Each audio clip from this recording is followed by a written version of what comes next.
Hello, hello. This is the fourth video in September. This is the end of September now when our children will have returned to school.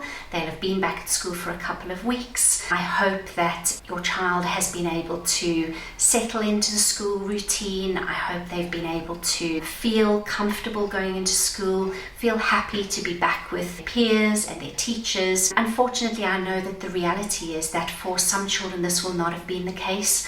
For some children, this month will have been a really traumatic one. School will have been a difficult place to be if they've been able to be there. Some children will not have been able to make it to school. Parents may be feeling overwhelmed, not sure how best to support their young person. Remember in video 1 we talked about various kind of presentations of anxiety around school. I hope that if your child has gone back to school and they are completely engaged and they are doing their homework, but you sense that there's some anxiety underneath that, keep talking to them about it.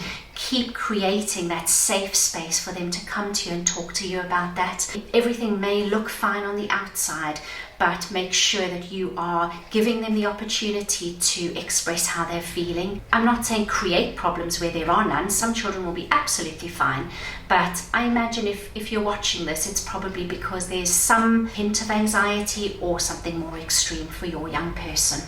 Ask your child how you can support them best. Keep asking them, keep involving them in that decision making, keep putting it to them, asking them what you can do, what they need from you, and they will feel like their voice is being heard. And having some say in things goes such a long way to helping with cooperation. We're not doing it in a roundabout way. We're not doing it in a sly way to try and get our children to cooperate. We're not bribing them or tricking them.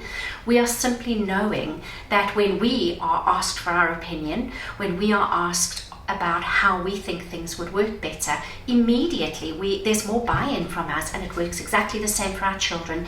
Give them a say, let them have a voice in how things are working. Let them know that you value their opinion and that you are going to take their opinion on board in as many instances as you can. There will definitely be things, because this kind of conscious parenting is not letting go of all boundaries and allowing your child to do whatever they want to do. Absolutely not. Children need firm boundaries. They need that security of knowing the boundaries. They need to know what the expectations are very clearly a lot of the time, especially if our young people are neurodivergent or feel anxiety. They need to have the security of those boundaries. But those boundaries can be co-created. You can collaborate with your child to create those boundaries. Give them a say and let them know that you are going to work with them in every instance that you can. Yes, there will be certain things where you have to say, we're going to do it this way because that is what's best for you. But if you have a strong connection with your child and you've given them the opportunity to feel valued and to be heard, they are going to be able to accept that far more than a child that is never given any say. You will find that that child will need to get control because they don't feel that they have any control. When you give a little bit of control and you relax the power over kind of relationship, I wouldn't even say relax, I would say let it go, that power over relationship from a parent. You want to have that power with, and that doesn't mean that you are giving in to your child. It doesn't mean you're being soft. It doesn't mean you're giving them everything that they want. You are setting boundaries, but you're doing it in a collaborative way. You are explaining to them why they need that boundary. You are allowing them to help you work out what will work best for your family. And I guarantee you will see more cooperation when there comes a time that you just have to say, this is the way that we're doing it. So essentially, you're not controlling them, which I've talked about already. You are giving them a say in how they are doing things. I think sometimes we have to let natural consequences come into play. If doing homework is so traumatic, or if they make a choice not to complete their homework or not to do it in a certain way or not to answer all the questions or whatever the case happens to be, there's going to be a natural consequence for that, and that will be that the teacher may need to have a word with them. The teacher may need to ask them to redo it, whatever the case happens to be. And here you would have to go on a case-by-case basis. doing homework for some children is so traumatic that it may be best not to do it at all.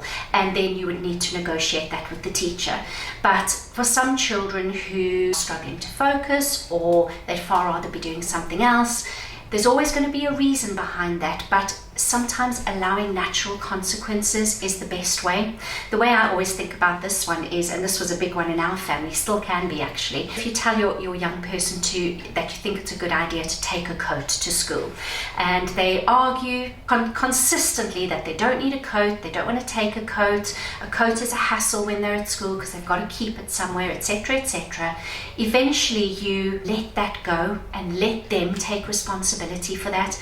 Now, I'm not saying for your 6 and 7 year old that you allow them to run in without a coat. I think there is evidence that shows that getting cold does not necessarily make us ill. I'm sure there's certain ways that it can. But I think we have to let our child take responsibility and take ownership for those things at times.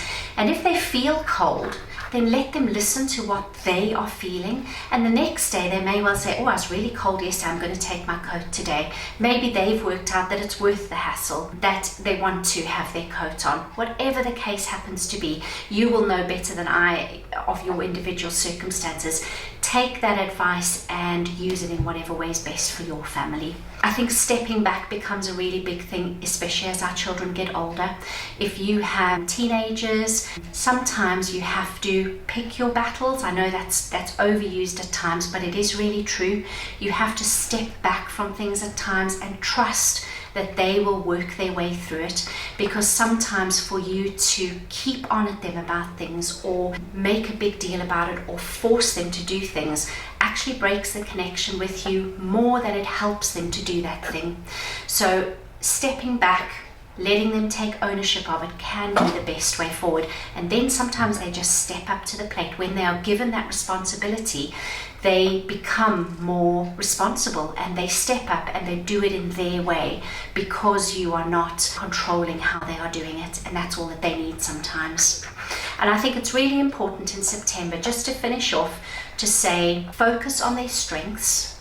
Make sure that you have some things planned in for September that are fun, some things that are completely different from school, some things that allow them to achieve something that will allow them to have fun and have a good time.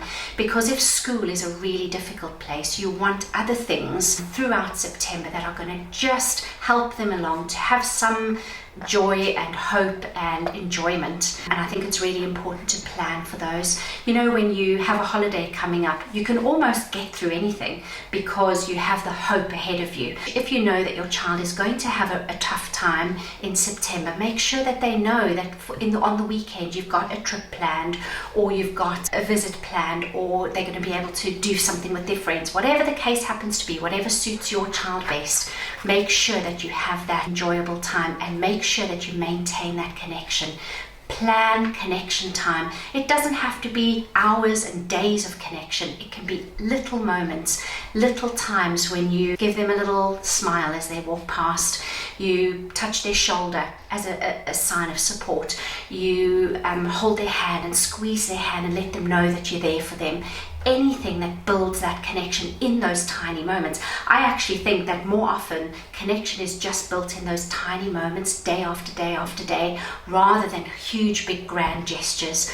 Setting time aside for connection time, just for you and your child or for your family, whatever it happens to be, is great, but it's less achievable as often as those tiny moments of connection.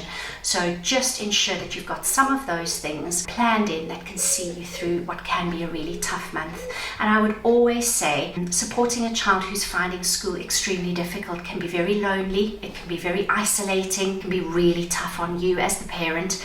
Make sure that you have support for yourself. Make sure that you are doing things to top up your cup. You are creating your own calm. If you need to ask other people for support, do that. It's really important. You cannot be a support to your child if you are struggling. So make sure that you ask for that support. You can join our free Facebook group and connect with us like that. If you want to join one of our workshops, the details of all of those we'll put in the comments below. Whatever you do and whoever you need to contact, make sure you get support for yourself as well, because this can be a really tough time.